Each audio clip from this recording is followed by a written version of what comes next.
একটা মানুষ যে খুব স্ট্রাগল করছে, ওকে, সারা লাইফটাই আমি বললাম যে স্ট্রাগল করছে, কোনোদিনও সেইভাবে সফলতার মুখ হয়তো দেখে, মানে যতটা স্ট্রাগল করছে বা এফর্ট দিচ্ছে সেই অনুযায়ী রিটার্ন হয়নি বা ওভারঅলও হয়নি। তো এটা কি তার কর্মের ফল, না এর কোনো মানে এটা দশার জন্য হচ্ছে? দেখো, দশা ব্যাপারটা তোমাকে বুঝতে হবে। কর্মফলের ওপর বেস করে অনেক ঘটনাই কিন্তু ঘটে। এবার এখানে তিনটে জিনিস আমাদেরকে জানতে হবে বা তিনটে টার্ম আমাদেরকে কিন্তু বুঝতে হবে। একটা হচ্ছে সঞ্চিত কর্ম, একটা হচ্ছে প্রারব্ধ, আর একটা হচ্ছে ভাগ্য বা নিয়তি, যাই বলো না কেন। এবার সঞ্চিত কর্ম মানে এই যে আমার এই যে বর্তমান জন্মটা, এর আগে আমার কটা কি জন্ম ছিল আমি তো জানি না। এবার আমি ধরে নিচ্ছি উদাহরণস্বরূপ যে আমার এর আগে দুটো কি ধরো তিনটে জন্ম ছিল। এবার এই তিনটে জন্ম, তিনটেই হয়তো মানব জন্মই ছিল। এবার এই তিনটে জন্মতে আমি নানান রকমের কাজ করেছি, তার মধ্যে কিছু ভালো আছে, কিছু খারাপও আছে। এবার এই তিনটে জন্ম ধরে যা যা কাজ করেছি আমি, সেগুলো কিন্তু সঞ্চিত কর্ম। ভালোগুলোও জমা হচ্ছে, খারাপগুলোও জমা হচ্ছে, মানে একদম অ্যাকাউন্টে টাকা জমা হওয়ার মতো, পরিষ্কার বাংলা কথায়। এইবার এই তিনটে জন্মের পর ধরো এই তিনটে জন্ম আমি পেরিয়ে এসেছি। এইবার আমি যখন আমার এই ফোর্থ জন্ম মানে আমার এই যে বর্তমান জন্ম, এখানে যখন প্রবেশ করব, তখন ইউনিভার্স দেখছে যে আমার সঞ্চিত কর্মের মধ্যে বেশ অনেকগুলো কর্ম রয়েছে। তার মধ্যে ধরো অ্যাজ অ্যান এক্সাম্পল আমি বলছি, আমি গরিব দুঃখীদের প্রচুর দান করেছি।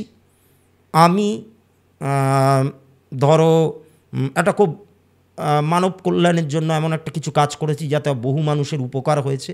কিন্তু আবার আমি কিছু খারাপ কাজও করেছি, যেমন আমি কারোর হয়তো টাকা চুরি করেছিলাম বা টাকা ধার নিয়ে ফেরত দিইনি, হ্যাঁ, বা হয়তো আমি আমার সন্তানের প্রতি কোনো দায়িত্ব বা কর্তব্য পালন করিনি, বা নিজের মা বাবার প্রতি হয়তো কোনো দায়িত্ব বা কর্তব্য পালন করিনি। তাহলে এবার এই খারাপ ভালো সব মিশিয়েই আমার সঞ্চিত কর্ম। এবার আমার যে প্রেজেন্ট লাইফটা যেটা হতে চলেছে, সেখানে ইউনিভার্স মনে করলো যে এই সঞ্চিত কর্মের মধ্যে থেকে আমি যে দান ধ্যান করেছিলাম সেইটার একটা ভালো ফল আমি এই জন্মে পাবো, আর মা বাবার প্রতি দায়িত্ব পালন করিনি এইটার জন্য, এই খারাপ জিনিসটার জন্য আমি খারাপ ফল কিছু পাবো বলে ধরো মনে করা হলো যে এই যে দান ধ্যান করেছি, দান ধ্যান করার জন্য হয়তো আমার খুব বিত্তশালী একটা পরিবারে আমার জন্ম হলো, আর মা বাবার প্রতি দায়িত্ব পালন করিনি, তার জন্য আমার বর্তমান জীবনের যিনি মা বাবা হবেন, আমি হয়তো তাদের খুব একটা স্নেহ ভালোবাসা হয়তো পাবো না। আমি একটা বড়লোক পরিবারেই জন্মাচ্ছি, কিন্তু আমি আমার মা বাবার স্নেহ ভালোবাসা পাবো না। তারা হয়তো এমন একটা প্রফেশন বা এমন একটা কাজের সঙ্গে যুক্ত হলেন যার জন্য তিনি হয়তো আমার প্রতি কোনো নজর বলো বা ওই ওই আর কি কনসার্ন বলো, ওগুলো দেখাতে পারলেন না। তাহলে আমি এমন একটা দিনে, এমন একটা সময়, এমন একটা শহরে বলো বা গ্রামে বলো বা যেখানেই বলো না কেন, বা মফস্বলে বলো, জন্ম হলো আমার, যাতে এই ঘটনাগুলো আমার লাইফে ঘটে। কারণ জন্মছকটা কি? জন্মছক হচ্ছে প্ল্যানেটগুলো তো সবসময় ঘুরছে, প্ল্যানেটটা তো একটাও তো স্ট্যাটিক না, সব ডায়নামিক। এবার ঘুরছে ঘুরছে ঘুরছে ঘুরছে, হঠাৎ একজন ব্যক্তির জন্ম হয়ে গেল। সেই মোমেন্টটাতে যদি তুমি এই গ্রহ নক্ষত্রের একটা স্ক্রিনশট নিয়ে নাও, ওটাই তোমার জন্মছক। এইবার তুমি যেটা বললে যে দশা অন্তর্দশা, এবার দশা অন্তর্দশা তো তার এমনই হবে যে সেই অনুযায়ী সে তার ফলগুলো ভোগ করবে। অর্থাৎ দশা অন্তর্দশাটাও কিন্তু তোমার প্রারব্ধের ওপর নির্ভর করেই হয়, কারণ পুরোটাই কিন্তু ওইটার ওপরেই নির্ভরশীল। না, দশা অন্তর্দশার ক্ষেত্রে আর একটা জিনিসও হয় যেটা হচ্ছে যে আপস অ্যান্ড ডাউনস, মানে ধরো কখনো আপ হলো, ধরো বৃহস্পতির দশা এলো তখন একটু আপ হলো। এখন অ্যাকচুয়ালি ব্যাপারটা কি হয়, মানে আমি যদি হার্ডকোর অ্যাস্ট্রোলজির অ্যাঙ্গেল থেকেই বোঝাই, যে একটা দশা তো অনেক বছর ধরে চলে, যে কোনো প্ল্যানেটের দশা অনেক বছর, মানে তার মধ্যে সবথেকে মিনিমাম যে দশা সেটাও হচ্ছে রবি, যে সেটাও তোমার 6 বছর ধরে চলছে, রবির 6 বছর। তারপরে বড় বড় যে দশাগুলো, যেমন ধরো তোমার বৃহস্পতির মহাদশা, এটা প্রায় তোমার 16 বছর ধরে চলছে, হ্যাঁ। তারপরে ধরো শনির মহাদশা, এটা 19 বছর ধরে চলে। বুধের মহাদশা, হ্যাঁ, এইগুলো সব বড় বড় মহাদশা। শুক্রের মহাদশা সব থেকে বড়, 20 বছর। এবার দশাটা ওভারঅল দেখতে গেলে একটা বড় পিরিয়ড, তার মধ্যে নানান রকম ব্যাপার ঘটে। দশার থেকেও মেন ইম্পর্ট্যান্ট হচ্ছে অন্তর্দশা আর প্রত্যন্তর দশা। অন্তর্দশাটা কয়েক বছরের জন্য, প্রত্যন্তর দশাটা আবার কয়েক মাসের জন্য। এবার তারও আন্ডারে আছে সূক্ষ্ম দশা, ঠিক আছে, যেগুলো হয়তো কয়েক দিনের জন্য, হ্যাঁ, দিন 7 10 কি দিন 15-র জন্য। তো যাই হোক, তা এটা হচ্ছে অ্যাস্ট্রোলজির ওপর, মানে অ্যাস্ট্রোলজি দিয়ে যদি ব্যাপারটাকে ব্যাখ্যা করা যায় যে ওনার বৃহস্পতির মহাদশায় এই অন্তর্দশাগুলো খারাপ বা এই অন্তর্দশাগুলো ভালো। মানে প্রত্যেকটা মহাদশার আন্ডারে 9টা করে অন্তর্দশা থাকে। তা 9টার মধ্যে দেখা যাচ্ছে 5টা ওনার খারাপ, 4টে ভালো। এবার এই যে 5টা অন্তর্দশা খারাপ, 4টে অন্তর্দশা ভালো, এটাও তো প্রারব্ধের ওপরে বেস করেই তো তার জন্মছকটা তৈরি হয়েছে। তার কর্মফলের ওপরে বেস করেই তার এই দশাগুলো ভালো, এই দশাগুলো খারাপ। আমি লাস্ট পিএলআর নিয়ে আর একটা প্রশ্ন করব। পিএলআর নিয়ে তুমি বলছিলে তাই, কারণ আমাদের পডকাস্টেও তো আসে। তাদের বক্তব্য হচ্ছে যে ওরা একটা কজ ধরে যে এর সাথে ধরো একটা মেয়ের সাথে বনিমানা নেই, এটার পেছনে নিশ্চয়ই কারণ আছে। ওরা ওভারঅল মানে পাস্টে নিয়ে গিয়ে কী হচ্ছে কি না হচ্ছে ওই ব্যাপারটা না, কিন্তু মানে ওই কজটা কেন হচ্ছে সেটা জানার জন্য পাস্ট লাইফে যাচ্ছে।